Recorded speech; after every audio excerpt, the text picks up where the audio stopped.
Come on and shine, shine, shine. Las Vegas, shine your light on me. Welcome to Las Vegas Tonight with your award-winning host, Dale Davidson. Dale interviews fascinating guests from top-ranked celebrities to people just like you who have an important story to tell. For more than 15 years, Dale has broadcast every week from the fabulous Las Vegas Strip. He finds the people who really make Las Vegas a one-of-a-kind city and lets the world know just what's happening in this remarkable town. You'll discover why 50 million people visit the entertainment capital of the world every year. Stay tuned for another exciting episode of Las Vegas Tonight. Good evening and welcome to Las Vegas Tonight. I'm Esmeralda Padilla-Gould, honored to be sitting in for the incredible Mr. Dale Davidson, whose dedication to sharing stories of faith and inspiration has made this show a beacon of hope for so many. Tonight, we are blessed to welcome an extraordinary guest, Lisa Ann Tauai. She is the reigning Miss International 2023-2024, a retired lieutenant colonel from the United States Air Force, and a tireless advocate for health and wellness. With over 20 years of service as a registered dietitian in the military, Lisa has not only earned over 40 awards for her outstanding contributions, but also impacted countless lives through her leadership and dedication. Since retiring in 2017, Lisa has continued her mission to uplift others by educating thousands of service members on the power of nutrition and sharing her expertise through media and publications. Her story is one of faith, resilience, and purpose, a shining example of what it means to live a life rooted in service and guided by God's grace. You won't want to miss this inspiration and wisdom Lisa has to share tonight. Stay with us and let's dive into her remarkable journey. Welcome to Las Vegas Tonight, Lisa. Thank you so much for having me. It's truly an honor to have you with us. It's an honor to be here. Well, let's dive into it. Let's start with, from the beginning, what inspired you to join the military and pursue a career as a registered dietitian? Joining the military for me was deeply rooted in my family. So almost every member of my immediate family was in one branch of the military or the other. So whether it be the Army, Marine Corps, Air Force, actually Air Force, I'm the only one that's been involved in the Air Force. I also have a family member in the Coast Guard. So it was something that I felt like I needed to do to serve a greater purpose. You know, to serve your country, I feel is so important. And the lessons I learned in my military career are invaluable and have really transformed me into who I am today. Additionally, as far as being a dietitian, I got really interested in dietetics and nutrition and fitness when I was in college. And it's a funny story, really, because I was rooming with a girl who I really admired, and she was very healthy and fit and got a lot of dates. And I wanted to have a date too. So I felt like, you know, getting into more, you know, taking better care of myself and you know, just being the best version of myself. You know, I could potentially be a little more like her. You know, I was young and naive at that time, but I learned a lot through that experience and really delved more into nutrition and trying to figure out the best way to fuel my body for maximum performance in athletics and also just to feel better every day, have more energy, and then be able to give that to others. That was a great motivation, just because you wanted to have more dates. I wanted more dates. I didn't have any dates. I was dateless, so it was nice. That's hard to believe. Yes, it went that way for a long, long time for me. So I finally had my first date when I was in college. Yeah, and I think taking good care of myself helped. You know, it really kind of gives you a whole new perspective on things. It does make you feel better, and you have more confidence when you feel better. That's exactly right. Mm-hmm. Yeah, you have to take care of yourself so you can serve more. That's right. And thank you for your service. Oh my gosh, you're so welcome. It was a wonderful career, really was. Who particularly, I know it runs in the family, mm-hmm. Most of you are in service, but which one in particular in your family influenced you? It takes a village, right? So they say, but I would say it was a combination of my mom and dad both. They taught me the value of work ethic and to never give up. And that kind of concept has lasted my whole life. It's the foundation of really who I am today, and trying as hard as I can, work as hard as I can. And I believe that when you work hard and you're doing everything in your power to create the life you want, then God makes a path, and he helps those who help themselves, right? So they taught me those types of fundamental lessons very, very early on in life, and to never quit. There was one thing I quit at one point in my life, but I went back and redeemed myself and did it again, and that was scuba diving. I had a hard time scuba diving, was not able to do the open water dive, and was not able to complete the course. And fast forward a few years, I went through it again. As hard as it was, I went through it again and got it done. So it's just that little voice in my head of my parents always telling me not to quit. They have been the biggest influence on me in my life. Wow, it's such a blessing to have your parents.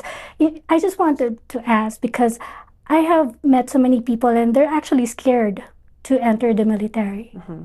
What advice would you give to them? I would give them the advice of talking to other military members to learn about what the military really is about. It's much more than people think it is. And when they think military, they're thinking boot camp and being yelled at Being sent to the war. Exactly. And there's so much more to it than that. I was talking to some folks earlier today about what lessons I've learned in the military that have also really made me who I am today. And I've been very grateful to have learned from some of the best leaders in the Air Force on how to work well with people, how to lead, but also how to follow. How to be, again, the best version of yourself, speaking in public, being grateful and humble, being a servant leader. So there's so many lessons they teach that you just can't really get anywhere else. And it's a different type of discipline. It is a completely different type of discipline. And the military has definitely evolved. We're a reflection of society. So the yelling and things like that really has been toned down over the years. So they've learned other ways to get through to young people to help them grow personally and professionally. So the military really isn't a lot of times what people think it is.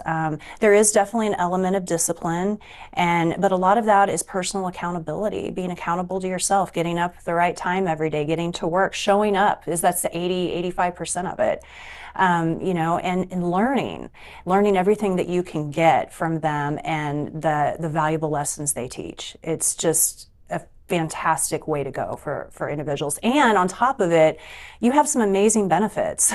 Yes, you really exactly, do. right? And I am so grateful. There's not one day that goes by I do not thank God that I had the opportunity to serve this country for 20 years and then be able to retire and still help the military. I still help people out at Nellis Air Force Base with nutrition and across the community. So military has given me so much, and I wish that on other people too, and I hope they consider maybe looking into the military as an option. I'm sure, just speaking of the military, you're already inspiring people out there.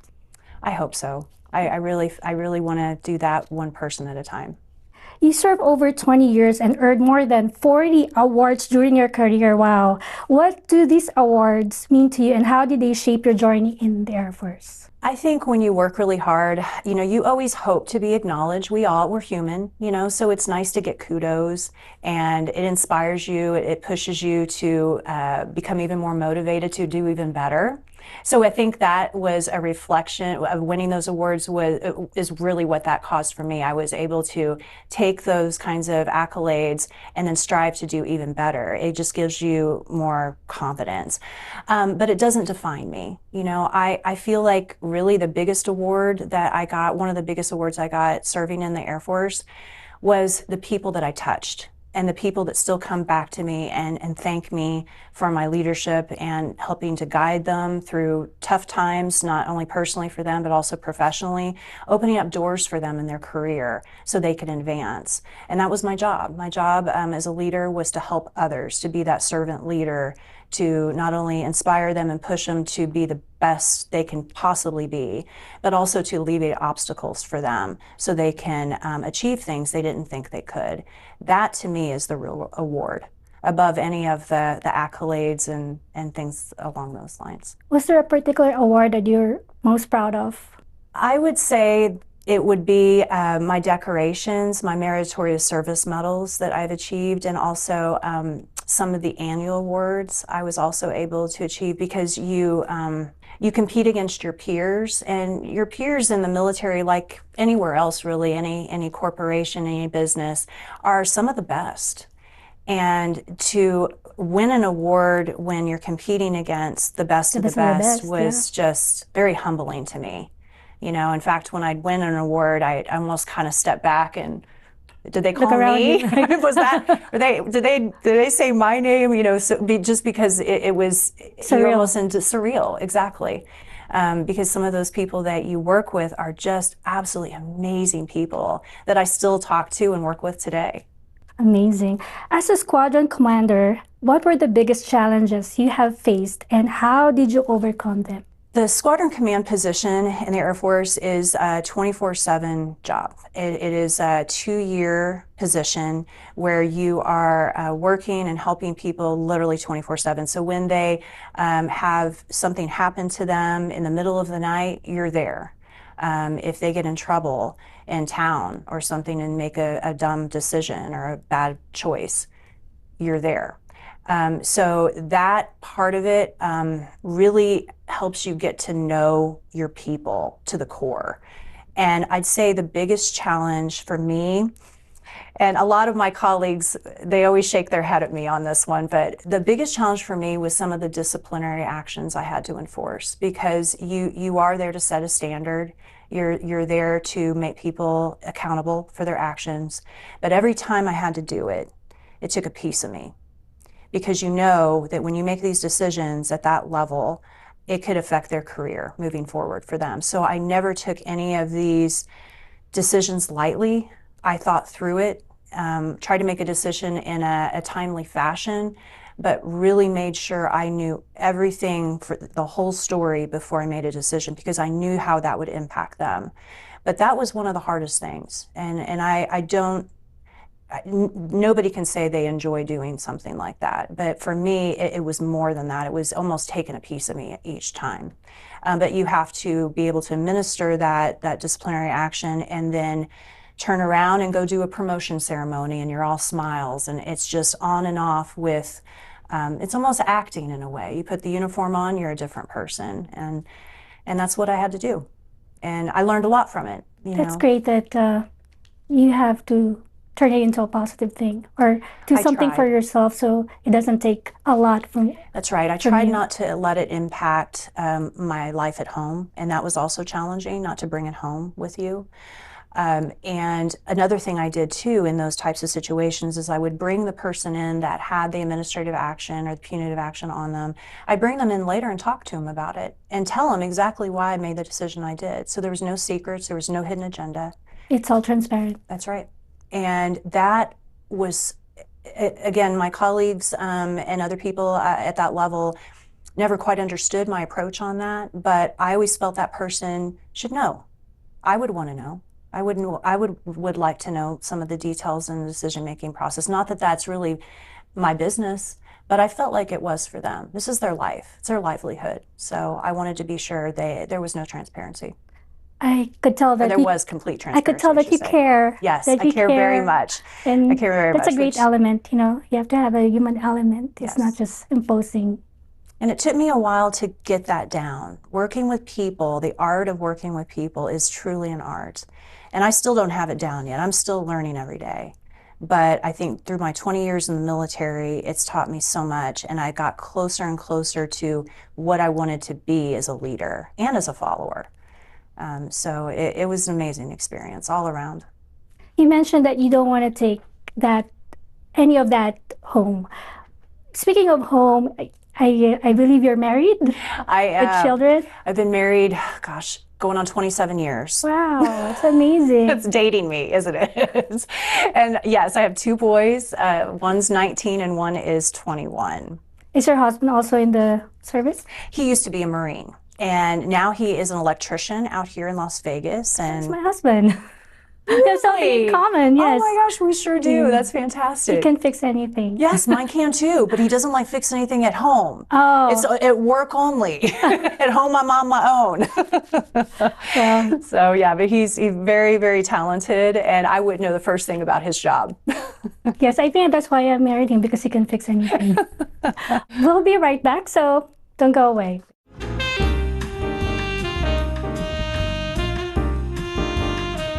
The Lord has made it possible for our show, Las Vegas Tonight, to thrive. We've produced well over 300 episodes telling the remarkable stories of Christians who have set out to change the world for the better. It's my honor to lead this ministry. As the founder of Dale Wynn Davidson Ministries, I'm commanded to be a good steward of all the donations our partners have so generously provided to us. As you can imagine, it takes a great deal of money to keep this program on the air in the United States and around the world. Please prayerfully consider making a one-time donation or becoming a monthly partner of Dale Wynn Davidson Ministries. Just go to vegassaints.org and select Make a Donation, or send your check or money order made out to Dale Wynn Davidson Ministries, 9030 West Sahara Avenue, number 255, Las Vegas, Nevada 89117. For more information, call 702-480-3989. Thank you, and God bless you.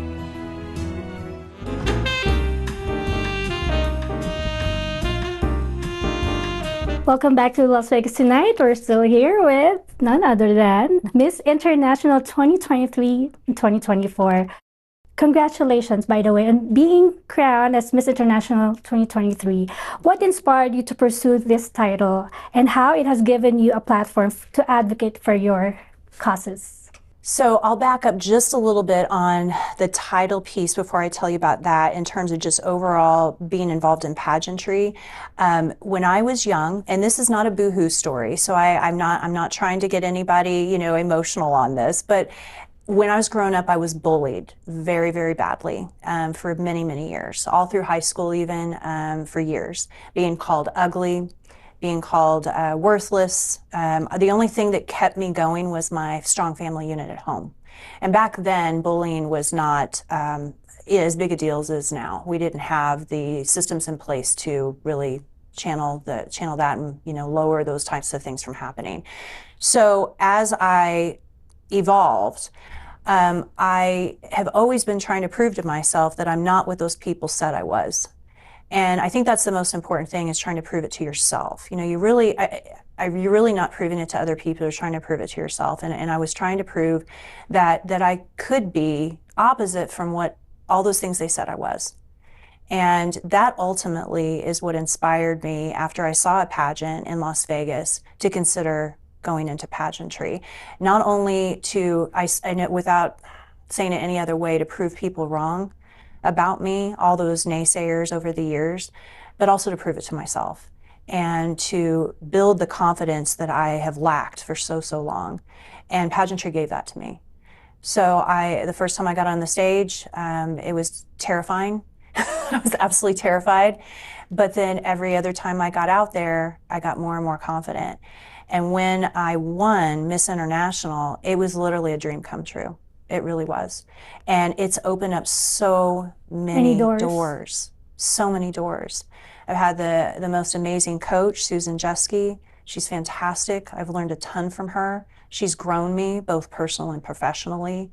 And I'm able to take now this title, I'm able to take it and teach others that those types of things, if they've experienced these negative things in their life, don't have to be an obstacle for them. They can overcome that. They can absolutely overcome it and live their dreams, live their best life. And that's what I've wanted to get out to people, that they can do those things too. Anyone, as long as they put their heart and mind into it and do the work and do it and just try and see how it works out for them. It's been great as well having the title, because people will listen to me more. It's funny how, I may have a degree as a dietitian and that sort of thing, but when you put a crown on your head and a sash, people really will listen. And it's a great way for me to get information out on nutrition and fitness, on treating the roots, taking care of the inside, to become a very healthy version of yourself. And that reflects on the outside. And that brings that energy that so many people are really striving to get more in their lives so they can do so much good in this world. So it's just been it's such an amazing experience. This past year has been incredible. And I owe it all to the Miss America pageant, to Susan Jeske, to Miss International. It has opened up so many doors for me. I can't even begin to tell you how many doors, but I'm very, very grateful for all of it. So grateful.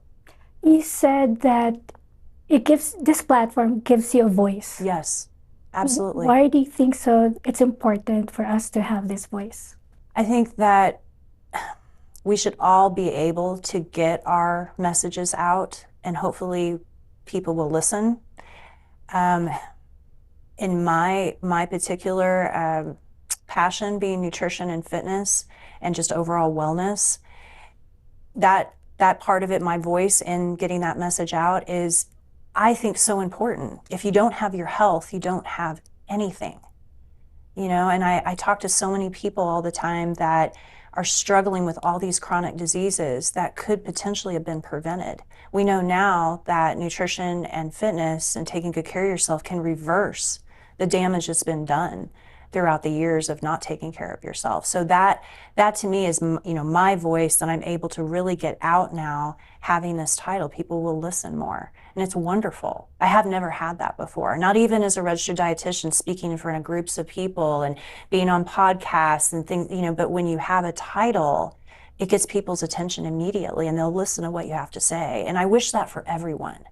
I wish everyone could have the opportunity or go for something that gives them an avenue to really get people to listen to them, because the messages people have and the stories that they can share are so inspiring, and they could be a game changer for other people and turning things around for them, helping one person at a time. And really, it's your authentic story that will inspire one person at a time, or even the world. I really hope so. The rest of the world. Your work as a nutrition advocate and as Miss International reflects a deep commitment to helping others. How has your faith inspired this mission?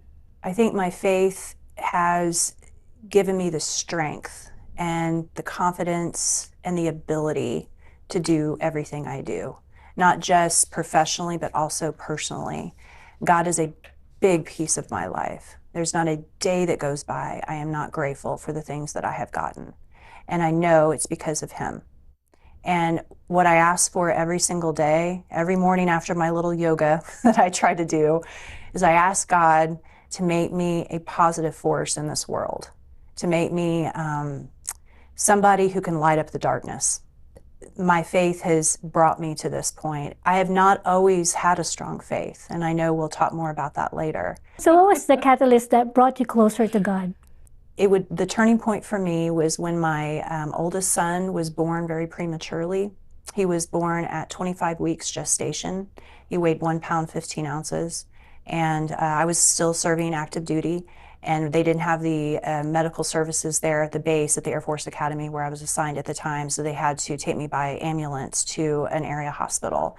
And the next day I ended up delivering him at 25 weeks, and I never saw him. They took him so quickly. It was an emergency C-section. Never seen so many medical professionals in an operating room in my life. It was very, very scary.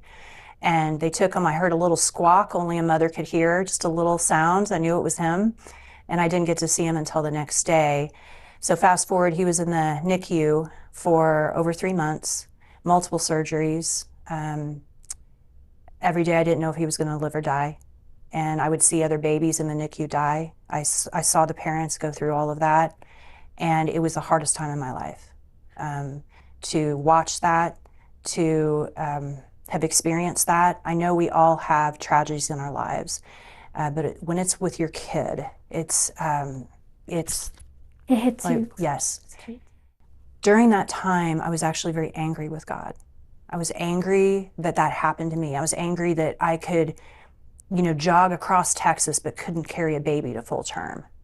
Very, very mad, to the point where I couldn't even go to my friends' baby showers. I wasn't even happy for them when they were pregnant. The person I was then, I'm ashamed of. It was not the person I am now, but it took me several years, I get teary-eyed, it took me several years to get past that anger. So what took out that bitterness in your heart? Seeing that he is 21 now and completely healthy, complete blessing, only 10% of babies born at 25 weeks back then survived. So looking at the positives of the situation, realizing that he could have had cerebral palsy, he could have had a life-altering type of medical condition where he'd be in a wheelchair the rest of his life, and that's not what he experienced. He is going to college, he's smart, he's wonderful, he's a vegan, he teaches me things in cooking, wonderful kid, great heart. I'm so proud of him. To see what he's become and to see all of the obstacles that he has overcome because of God, and you know, and the fact that he bypassed all of those horrible things that could have happened, that's what made me realize, you know, I have a lot to be grateful for. Shame on me for being angry. I didn't even pray for at least 2 years. I'm not proud of the person I was then. I was not a good person then. I was going through a really dark time.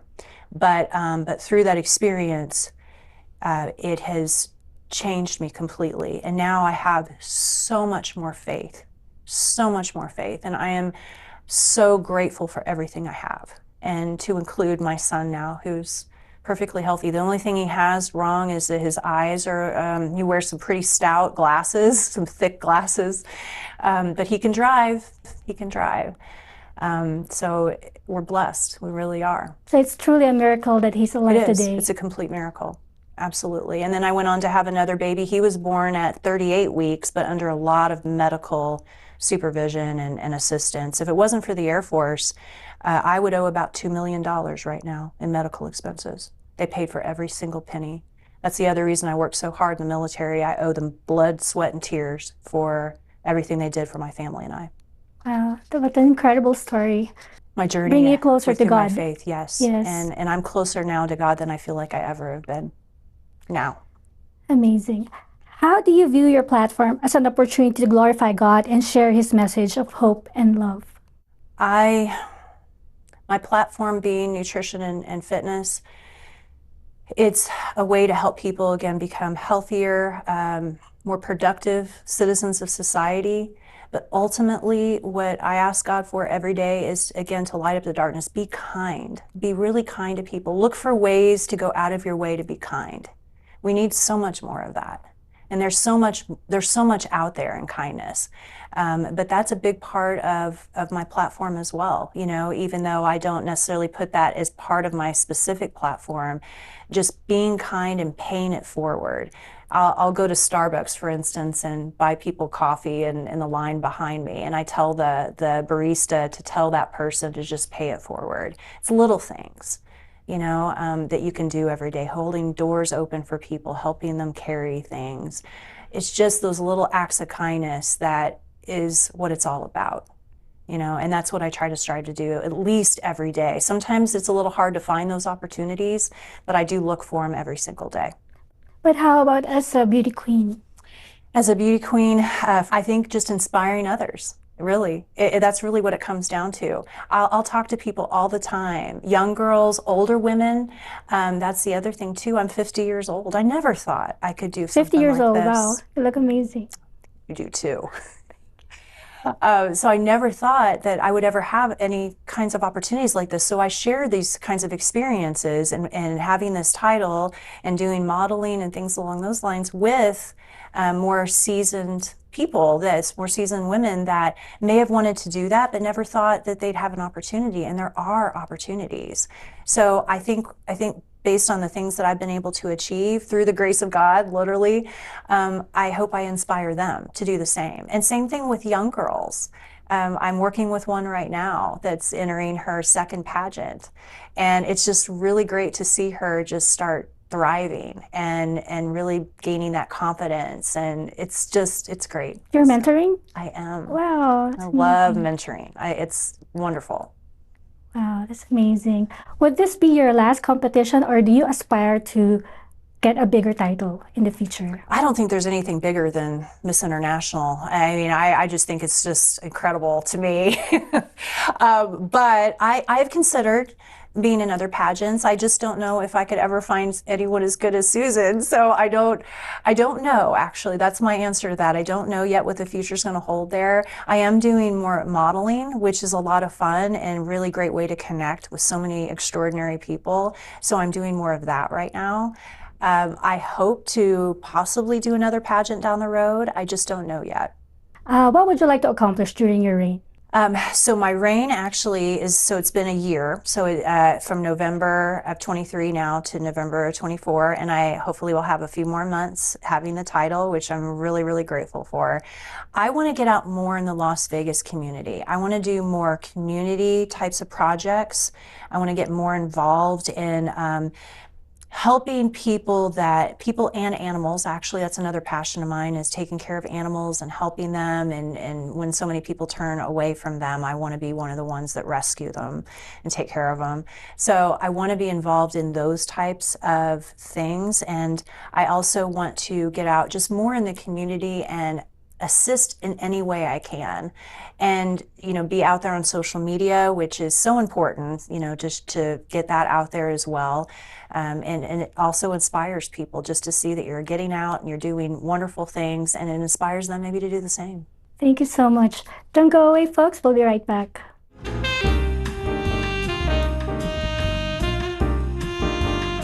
Hi, I'm Dale Davidson, host of Las Vegas Tonight. You know, radio has an enduring place in the heart of America. Sometimes it's music that can enliven your spirit or keep you company when you need some. More often for me, it's just been the right spoken word or two that can quiet my mind and soul.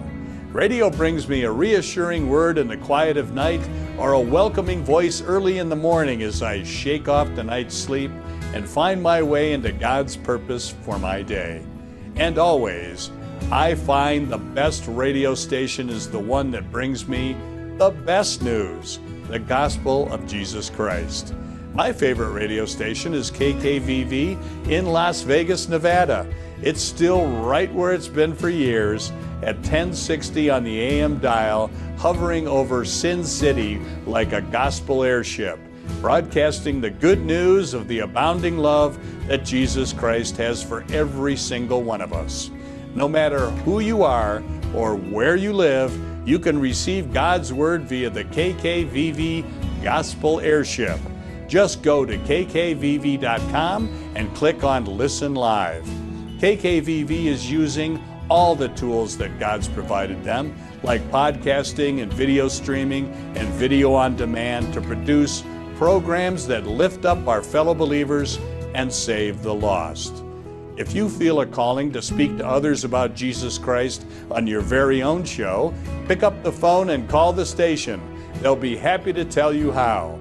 Call KKVV today at 702-731-5588 or drop them an email at kkvvradio@hotmail.com. Please join me in becoming part of the KKVV family. You'll be glad you did.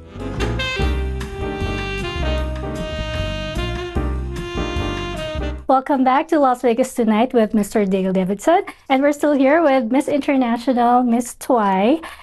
Let's talk about your media appearances and published work. You've been featured on NBC News 3 Las Vegas and Fox 5 and several other podcasts. Co-authored a research article and a book.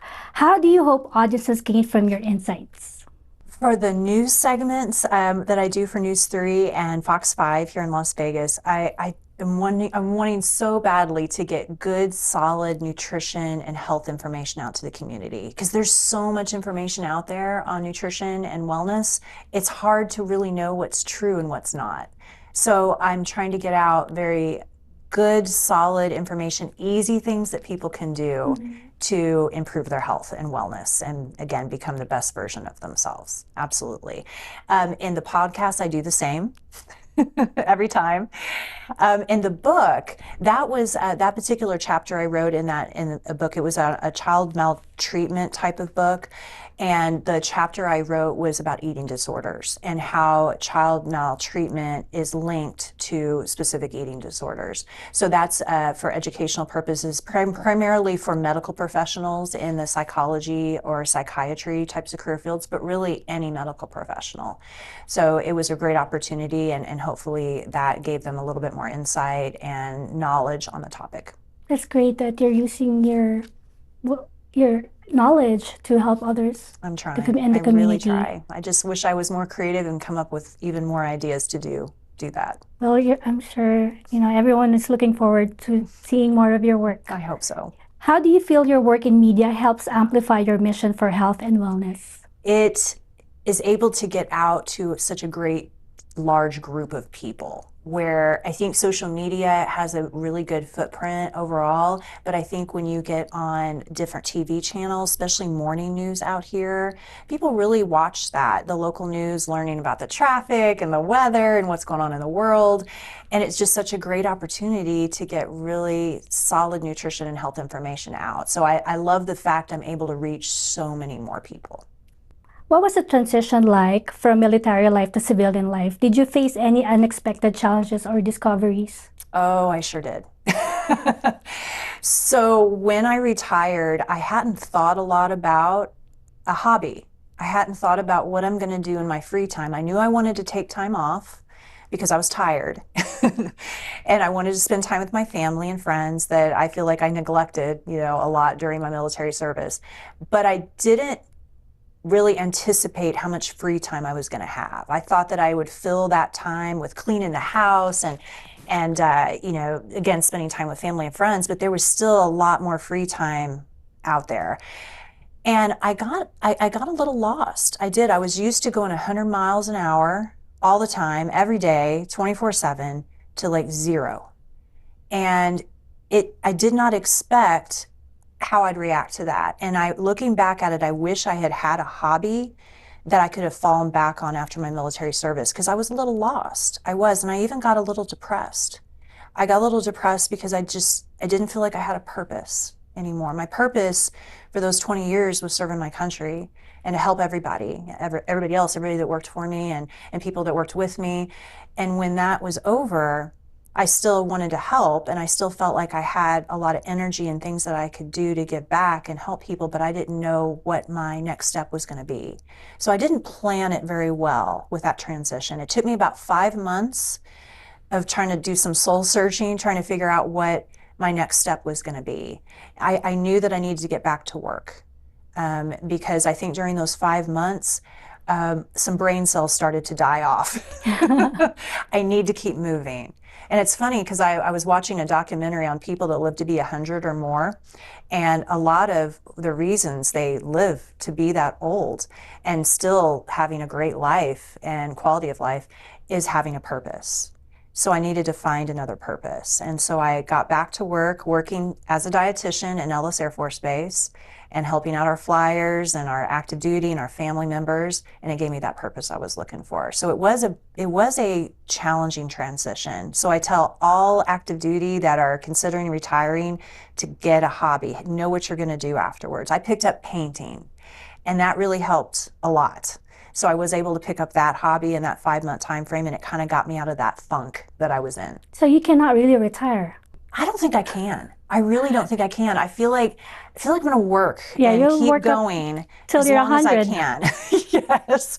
I think it's really important in my case because I really feel like my brain needs that. I do have a family history of Alzheimer's, a strong family history, and that particular chronic disease scares me very much. And I've seen a lot of loved ones suffer with that. So I took up dance for that reason, one of the main reasons, to keep my brain moving. Doing dance is one of the best things for your brain. My dad had dementia and Alzheimer's. Is that right? Yeah. Yeah, and it's painful to see your family yes, member go through that. It's one of the biggest fears I have, is not knowing who my kids are going to be one day. So I'm trying to do everything in my power to prevent that from happening. And you can dodge those bullets in your lifestyle. Yeah. I have the same fear that I might forget the person I'm looking at right now. That's right. I know it is. It's really scary. There is for me, it's the scariest one for me personally. Yes. Yeah, not losing your memory. That's right. And not remembering your loved ones. That's right. Absolutely. Wow, that touched my heart. We have the same. We do. We have Yeah. the same. And Yeah. the great thing, though, about nutrition, what they're finding, is how you fuel your body, how you eat, and also exercise, of course, plays a big role in this. It can turn around some of Maybe it that can delay dementia. it, but if sure it's in your can. DNA, it's inevitable, right? It To can happen. be delayed, or they're finding now maybe you There's a can cure. even dodge it. Sometimes it's funny with the DNA, that definitely is a factor for these chronic diseases, but they're finding that DNA isn't necessarily the contributing factor to getting these chronic diseases, actually your lifestyle. It's your lifestyle. So if you're taking good care of yourself routinely, you can turn around your fate. You don't have to have the fate that some of your family members have had. And in my case, the family history of dementia and heart disease are what runs prevalent in my family. So I'm trying to do what I can to prevent it. And it's almost like a science experiment to see if I can override what's in my DNA. So only time will tell. So the message that I'm getting from you is not to just nourish our body, but also nourish our faith. Yes. With God. Absolutely. That is the foundation of it all. And it can save you. Absolutely, it can. Prayer is a powerful thing. So powerful. As you look ahead to the next chapter of your life, how does your faith shape your vision and goals for the future? My faith, in particular, what I've asked God to help me with in trying to be that light in the darkness, that kindness, that part of my faith is what's guiding me through the rest of my next chapter, trying to find the right fit for me to help as many people as I can, whether that be in nutrition, whether that be in helping animals, whatever I can do. And I know that through his wisdom, he's going to guide me in the right direction. I know it. I always have my own thoughts on what direction I want to head. And it's funny, that may not turn out right at the time, and I get a little sad about it, but then something else opens up that's even better. And that's my faith, that guides me in those directions. So it's really exciting to kind of see how things are going to end up. I'm a planner by nature, so I like to have a plan, but I think God has his own plan. And it may not be the plan that I've mapped out, and that's okay. I really like to see what he's mapped out for me, because it's going to be better. You just have to trust God that Absolutely. The life that he designed for you. That's right, because everything up to this point has happened for a reason, I think, and it's molded me in the person I am. And I feel like for the first time in my life, I'm actually proud of who I am. I'm proud of who I am. I still have not accomplished everything I want to accomplish in my character, in my personal development and professional development, but I'm getting a lot closer. And I think it's because of my faith. I know it is. What advice would you give to those who are struggling to balance their physical, mental, and spiritual health? I would say we take one thing at a time. So many times when we're trying to improve ourselves, we try to do everything at once. So I think really the foundation is spiritual health. I think that's the foundation of it all, that between spiritual health and mental health. So those are the foundation of everything. So if those can be worked on and improved, the rest of it falls into place. The nutrition, the fitness. But the key is taking one thing at a time. Rome was not built in a day, so many times we take on more than we can chew. And then we're not able to accomplish all those things, and we feel very guilty. We feel like a failure because we weren't able to do everything we sought out to do. So finding one thing and focusing on, hopefully in the spiritual or mental health realm, is so critical. And then once you get that closer to where you want it to be, moving on to the next thing. And just taking it slow. I really think that when it comes to overall mental health, faith, your health and wellness, it's a process. It's a lifestyle, but it's not something that doesn't happen overnight. You really have to work at it and set up realistic goals that are sustainable. And what are you focusing on right now? Always on my faith. I'm actually, for the first time, really trying to understand the Bible, which is written in a way it's hard for me to understand. So I'm looking at resources that break it down more in layman's terms. And I have never read the whole entire Bible. So I'm doing that. And that's getting me closer and closer to the faith I want to have, ultimately. And I'm always working on the health and wellness. It's a daily struggle for me, especially with sweets. I struggle with it every single day. I am just like all the patients I worked with through the years.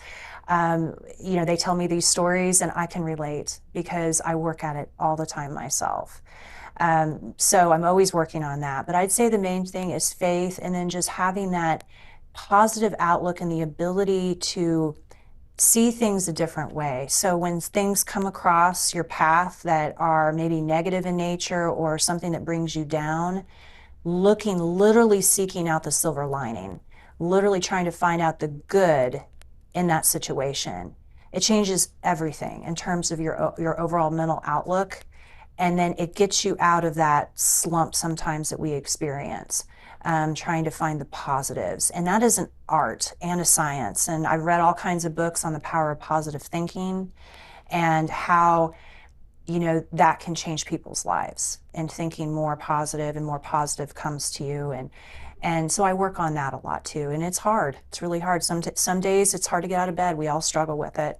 But I'm doing the best I can moving in that direction. So that's also a big goal of mine. Yeah, but those struggles, they build character. They do. They completely build character. You'll Absolutely. be surprised how strong you come out. That's right. And how resilient you are in the end, because every one of those struggles makes you stronger. Absolutely. And it's up to you how you react to it. I wish we had more time, but please address our viewers. What message of encouragement would you like to share with them about the importance of keeping their faith at the center of their lives? Keeping faith in the center of your life, I think, is a foundation to it all. My dad always told me that all you have to do is look at a flower and know there's a God. And it's about looking for the miracles every day around you that a lot of times we don't see, trying to actually look for those types of things on a daily basis, and taking that and inspiring you to do what God intended you to do in this world. For me, that's been just trying to spread kindness and hope, and hopefully mentoring and teaching people. But having faith is the center of it all.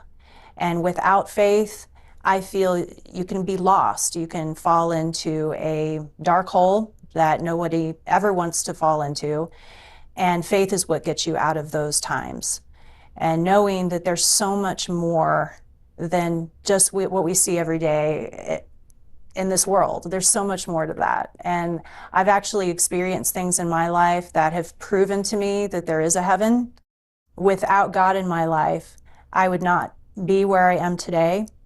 And also, I wouldn't have all the blessings I do that I thank Him every day for.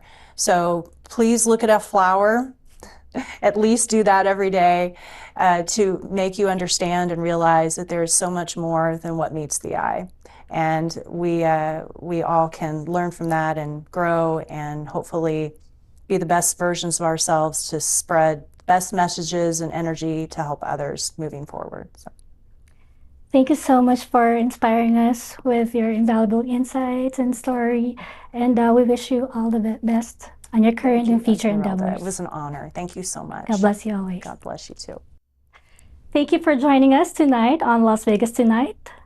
This Lisa Tauai incredible story is a powerful testament to God's grace, reminding us that when we trust in Him, He equips us to fulfill His purpose. Through her military service, her dedication to health and wellness, and her platform as Miss International, Lisa has shown us what it means to live with faith, courage, and a servant's heart. Her journey calls to mind Philippians 4 verses 13, "I can do all things through Christ who strengthens me."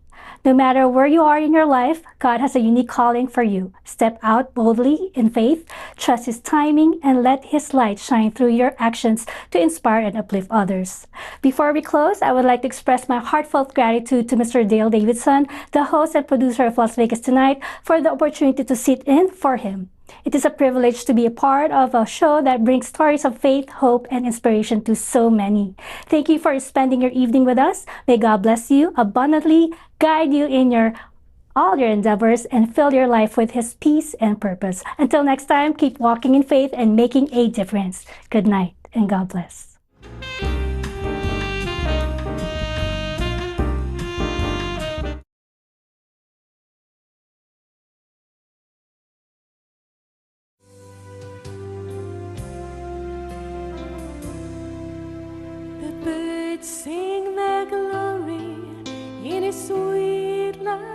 by as the trees reach out to touch the sun. The wind shapes the clouds that are rolling by as the world gives way to a life begun. The seasons change and life is what it brings, showing beauty that surrounds us all and gives us a reason and a song to sing. When we listen with our hearts, we'll hear the call. This is heaven on earth. Heaven on earth. When we see a true word, then we'll realize this is heaven on earth. The children of tomorrow are calling our name, and with the angels lift their voice to speak, saying we're God's children, we are all the same. Open your eyes and you will see this is heaven on earth. Heaven on earth. When we see a true word, then we'll realize this is heaven. This is heaven on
The Lord has made it possible for our show, Las Vegas Tonight, to thrive. We've produced well over 300 episodes telling the remarkable stories of Christians who have set out to change the world for the better. It's my honor to lead this ministry. As the founder of Dale Wynn Davidson Ministries, I'm commanded to be a good steward of all the donations our partners have so generously provided to us. As you can imagine, it takes a great deal of money to keep this program on the air in the United States and around the world. Please prayerfully consider making a one-time donation or becoming a monthly partner of Dale Wynn Davidson Ministries. Just go to vegassaints.org and select Make a Donation, or send your check or money order made out to Dale Wynn Davidson Ministries, 9030 West Sahara Avenue, number 255, Las Vegas, Nevada 89117. For more information, call 702-480-3989. Thank you, and God bless you. Come on and shine, shine, shine. Las Vegas, shine your light on me. You've been watching Las Vegas Tonight with your host, Dale Davidson. We hope you've enjoyed this edition of our show. We so appreciate your loyalty to our program. To keep Las Vegas Tonight on the air, please go to our website, vegassaints.org, and click the Donate button.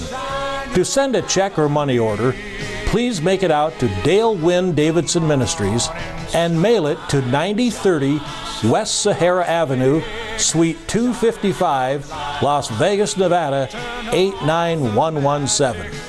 To suggest a guest to appear on the show or any other suggestions or questions, write to Dale at dalewdavidson@yahoo.com or call him at 702-480-3989. Shine, Las Vegas, shine.